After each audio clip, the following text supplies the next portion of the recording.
سلام علیک یا عبداللہ۔ ایک شخص نے آ کر مولا سے پوچھا امام صادق علیہ السلام سے کہ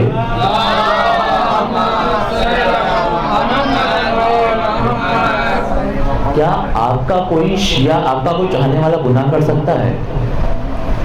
مولا نے کہا کہ بہرحال انسان ہے، غلطی ہو سکتی ہے۔ پھر پوچھا گیا کہ مولا کوئی ایسا گناہ ہے کہ کوئی آپ کا شیعہ آپ کے مقابلے پر آ کر کھڑا ہو جائے؟ مولا نے کہا ہاں، حرام مال۔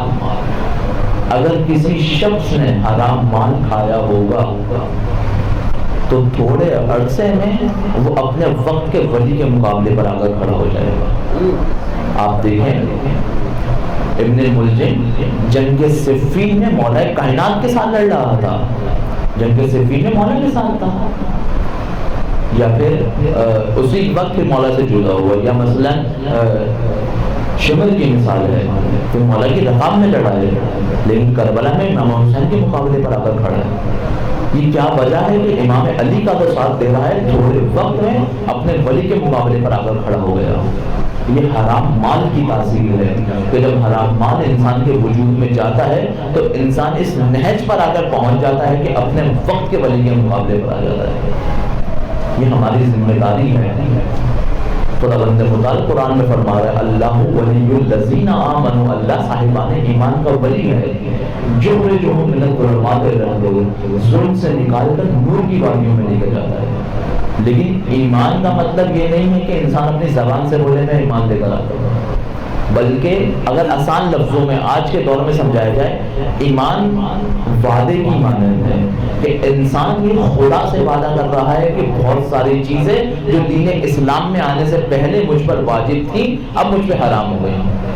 مثلا میں نے بولا تکبیرۃ الاحرام میں اللہ اکبر، نماز کے بعد تکبیرۃ الاحرام کو تکبیرۃ الحرام کیوں کہا جاتا ہے؟ اس لیے کیونکہ بہت ساری چیزیں اس تکبیر کے بعد انسان پہ حرام ہو جاتی ہیں۔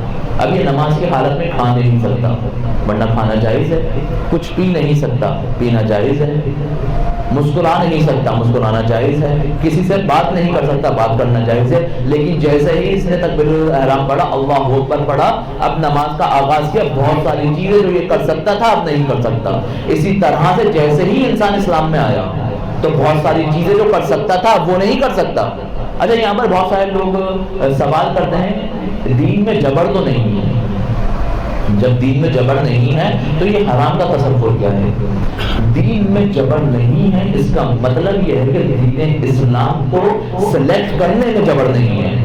تمہاری مرضی ہے تم یہودی ہو جاؤ، تمہاری مرضی ہے تم عیسائی ہو جاؤ، تمہاری مرضی ہے تم نصرانی ہو جاؤ، تمہاری مرضی ہے تم ہندو ہو جاؤ، تمہاری مرضی ہے بدھسٹ ہو جاؤ، تمہاری مرضی ہے کسی بھی دین میں چلے جاؤ، لیکن اگر دین اسلام کو سلیکٹ کرو گے تو اس کے قوانین پر عمل کرنا تم پہ واجب ہے۔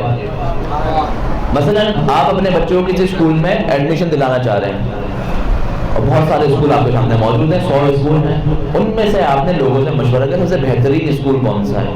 پتہ چلا فلاں اسکول سب سے بہترین ہے، آپ گئے اپنے بچوں کو وہاں پہ ایڈمیشن دلانے کے۔ اب ایڈمیشن دلانے کے بعد آپ یہ بولتے ہیں میں نے یہاں پہ ایڈمیشن دلا دیا لیکن جو میں کورس دلاؤں گا اپنی مرضی کا دلاؤں گا۔ اب اسکول میں بریک جو چاہیے مجھے 9 بجے چاہیے اور 10 بجے میرے بچے کی چھٹی ہو جانی چاہیے، تو اسکول والا کیا بولے گا؟ آپ کے بچے کا ہاتھ آپ کے ہاتھ میں دے گا اور بولے گا خدا حافظ۔ اگر ہمارے اسکول میں آنا ہے تو ہمارے قوانین کے مطابق چلنا پڑے گا۔ یہی اسلام کہتا ہے کہ میں نہیں کہہ رہا کہ مجھے انتخاب کرو، لیکن اگر تم بہترین کو ڈھونڈنے نکلو گے تو اسلام کے سوا تمہیں کچھ نہیں ملے گا۔ اور جب تم نے اسلام کا انتخاب کر لیا اب تم یہ نہیں کہہ سکتے میں روزہ نہیں رکھوں گا، میں حج نہیں کروں گا، میں خمس نہیں کروں گا، میں روزہ نہیں رکھوں گا لیکن میں پھر بھی کامیاب ہو جاؤں گا۔ ایسا ممکن نہیں ہے۔ انسان ان تمام کاموں کو انجام نہ کرے اور پھر بھی کہے کہ میں مسلمان ہوں، امکان نہیں ہے۔ مسلمان ہونے کا تقاضا ہی یہ ہے کہ انسان ان تمام کاموں کو انجام دے۔